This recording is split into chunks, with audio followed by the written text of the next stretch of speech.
একজন মা যদি পারে তার সংসার সামলিয়ে রান্না বাড়া শেষ করে সন্তানকে সময় দিয়ে তার সব কিছু ঠিক রেখে সাজুগুজু করতে, ঘুরতে, নিজের জন্য একটু সময় বের করতে, ইভেন বাচ্চাকে নিয়েও খেলাধুলা করতে, আমার মনে হয় না দুনিয়ায় আর কারো কোনো সমস্যা হওয়া উচিত। তারপরও দিন শেষে মানুষ তো কথা বলবেই। এর জন্য আজকে আমি এই ভিডিওটি নিয়ে চলে আসলাম। বাবা মার ভালোবাসা দুনিয়াতে প্রমাণ করার কিছু নেই। বাবা মার ভালোবাসার ঊর্ধ্বে সন্তানের কাছে আর কোনো ভালোবাসা হতে পারে না। অনেকেই আমাকে প্রশ্ন করেন ইনবক্সে, আপু আপনার বাচ্চাকে দেখি না কেন, আপনার বাচ্চা কোথায়? বাচ্চা কোথায়? বাচ্চা বাচ্চার জায়গায় থাকে, বাচ্চা আমাদের সাথেই থাকে, বা কখনো যেখানে মনে হয় আমার বাচ্চার জন্য সেফ না সেই জায়গাটা, সেখানে আমরা আমাদের বাচ্চাকে নেই না। বাচ্চা সেফ জায়গায় থাকুক। আর বাচ্চার জন্য কোনটা বেটার, কোনটা বেস্ট, সেটা আমাদের থেকে ভালো আর কেউ বুঝবে না।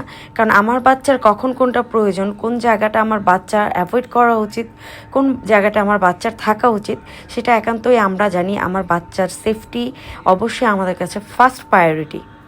আরেকটা বিষয় হচ্ছে, বাচ্চার ছবি আমরা দিচ্ছি না বিকজ অফ এটা আমরা চাচ্ছি না। আমি পাবলিক ফিগার হতে পারি, বাট আমার বাচ্চার পিকচার ভিডিওস আমি পাবলিক করতে চাচ্ছি না। এটা একান্তই আমাদের ব্যক্তিগত ব্যাপার। এখানে এত মাথা ব্যথার কিছু নেই, এত হয়রান পেরেশানি হওয়ার কিছু নেই কারো, কিছুই না। জাস্ট এমনিতেই আমাদের বাচ্চার ছবি আমরা দিব না, কারণ বদনজর বলে একটা কিছু আছে, এটা আমরা মুসলমানরা সবাই বিশ্বাস করি।